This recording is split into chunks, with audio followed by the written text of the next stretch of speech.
एक ऐसे पंछी की तरह से देखे दशरथ, जैसे एक पंछी के किसी ने दोनों पर छीन लिया, प्राणहीन काया जैसी। नदी है उसमें जल नहीं, सूर्य है तो जैसे मानो राहु ने उसे ग्रसित कर लिया।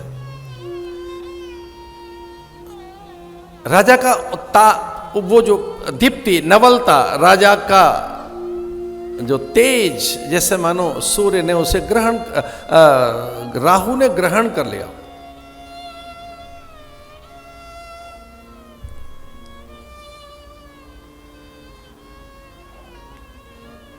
राम राम कहते हुए दशरथ, राम राम रट बिकल बिहार। राम राम रटते हुए उन्होंने कहा कि बस राम। अब उस मंत्र को क्या बताएं? राम तक पहुंचे सुमंत्र। अभी ये कौशल्या को नहीं पता, यह दृश्य सुमित्रा नहीं जानते, लखन अभी अनभिज्ञ हैं इस बात से, सीता को पता नहीं, पूरी अयोध्या अभी अपरिचित है। राम को ले आए। राम ने देखा पिता विकल हैं, व्याकुल हैं, पीड़ित हैं, अत्यंत क्षुब्ध हैं, मुख मलिन है, और हां वो देख नहीं रहे हैं। राम ने देखा कि मेरी ओर पिता देख नहीं रहे, वो मुझसे नेत्र नहीं मिला पा रहा है।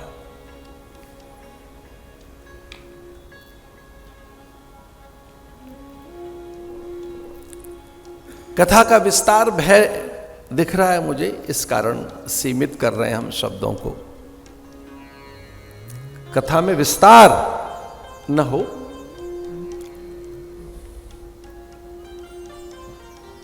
पूछा था राम ने, मां मेरे पिता इतने व्यथित, चिंतित, दुखित, आहत, क्षुब्ध, इनका सूर्य जैसा मुख म्लान है, ये मेरी ओर देख क्यों नहीं रहे? इनको रोग हुआ क्या? मेरे पिता से हुआ क्या है? इन्हें कष्ट क्या है? कौन है वो अपराधी जिसने पिता को दुख दिया है? कौन है जिसके कारण मेरे पिता इतने आहत हैं? मां है क्या? कारण क्या है?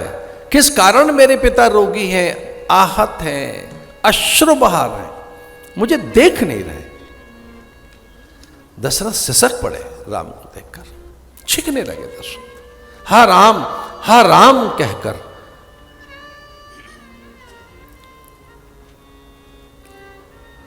राम से चिपक गए दशरथ, छोटे बालक की तरह से रोदन करने लगे। हा राम,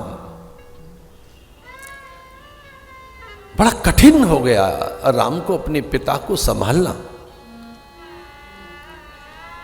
वो धर्मात्मा राजा अपने पिता को संभालने कैसे? माने राम की ओर देखकर कहा कि आप इनके दुख का कारण जानना चाहते हो? ये क्यों व्यथित है, ये क्यों दुखी है? ये अपने मोह के कारण दुखी हैं। इनका शोक इनका मोह है, इनका दुख इनका मोह है। एक में इतना मोह, एक में इतनी आसक्ति, एक में इतनी अनुरक्ति, एक पुत्र में इतनी अधिक इनकी मति में स्वार्थ। तेरे पिता स्वार्थ के कारण दुखी है, ये लोभ के कारण दुखी। आदमी लोभ के कारण रोता है, स्वार्थ के कारण रोता है, मोह के कारण रोता है। तेरे पिता के भीतर कितना मोह है, कितना लोभ है, कितनी आसक्ति है। ये जो शोक दिख रहा है तेरे पिता के पास, इसका एक ही कारण है, मोह। तो पूछा राम ने, मां किसके प्रति मोह? तो कैसे ही सही राम को स्पर्श तो कर पाई उस समय कैकेयी। और कैकेयी ने राम के वक्षस्थल पर अपनी तर्जनी रखते हुए कहा कि वो दुख किसी और कारण नहीं, राम आपके कारण है, आप में इनका मोह है, आपके मोह के कारण ये इतने दुखी हैं। मैंने राज्य क्या मांग लिया, बातों में सारी कथा सुना दी माने कि ये जो स्वर्ण थाल है और इसमें जो ये मुकुट है अब भरत का है, राजदंड, राजवस्त्र, राजमुद्र का राज्याधिकार, ये समूची वसुधा के वैभव का एकमात्र भोक्ता मेरा भरत है। अब उनके मुंह से ऐसा निकला मेरा भरत, वो तो मेरा राम बोलते थे, मेरा भरत, मेरा बेटा समूची वसुधा के वैभव का एकमात्र भोक्ता है। अब ये मुकुट का अधिकारी मेरा पुत्र भरत, इस राजवस्त्र का और राजदंड का, राजमुद्रिका का और समूचे वसुधा के वैभव पर नियंत्रण मेरे पुत्र का होगा। अब उसका वर्चस्व रात से स्थापित हो गया है, उसी का आधिपत्य है, उसी का स्वामित्व है, उसी के अधिकार में पूरी धरा तेरे पिता ने रात को ही मुझे सौंप दी है। और हां राम, आपके पिता आपके लिए एक निर्देश भी देना चाहते हैं। आपके पिता ने आपके लिए तय कर लिया है कि आपको क्या करना है।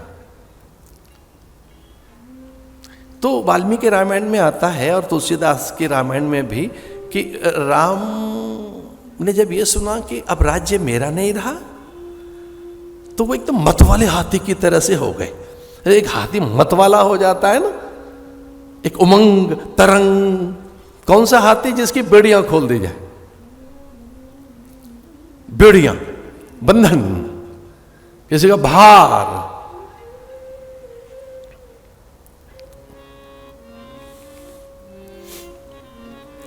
लेकिन राम कैकेयी की ओर देखते हैं, मां पिता का आदेश मेरे लिए क्या है। पिता चाहते हैं आपके कि आप तपस्वी बनकर तापस वेश विशेष उदासी नवपंच वर्ष 9 और 5 14 साल के लिए आपको दंडकारण्य जाना है।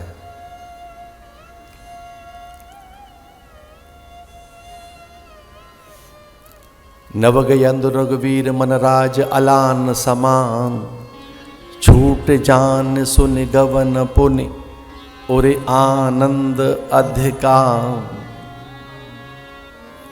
एक मतवाले हाथी की तरह से राम का मन हो गया, सारी बेड़ियां खुल गई मेरी, सारे बंधन खुल गए। वो हर्षित होकर, आह्लादित होकर, उमंग में, अत्यंत उल्लास में मां को प्रणाम करते हैं।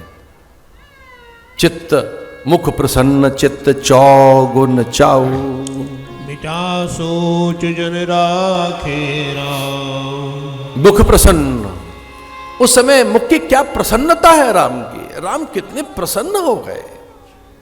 देखिए मुख तो प्रसन्न है ही, पर चित्त में चौगुना चाओ। मुख प्रसन्न चित्त चौगुन चाओ। अपने प्रयोजन की पूर्ति कर पाएंगे राम, अवतरण को सिद्ध कर पाएंगे राम, आविर्भाव को प्रमाणित कर पाएंगे राम, जन्म की सार्थकता कर पाएंगे राम, वन में जा पाएंगे राम। और वह जो है अभिमानी निशाचर, जिसके दमन, अत्याचार, अनीति और शोषण से समूची धरा या अवनी अत्यंत त्रस्त है, ऐसी उस निशाचरी जाति के स्वामी रावण से इस धरा को मुक्त कर पाएंगे राम। वो झूठे बेर खाते हुए शबरी के हनुमान से मिल पाएंगे राम।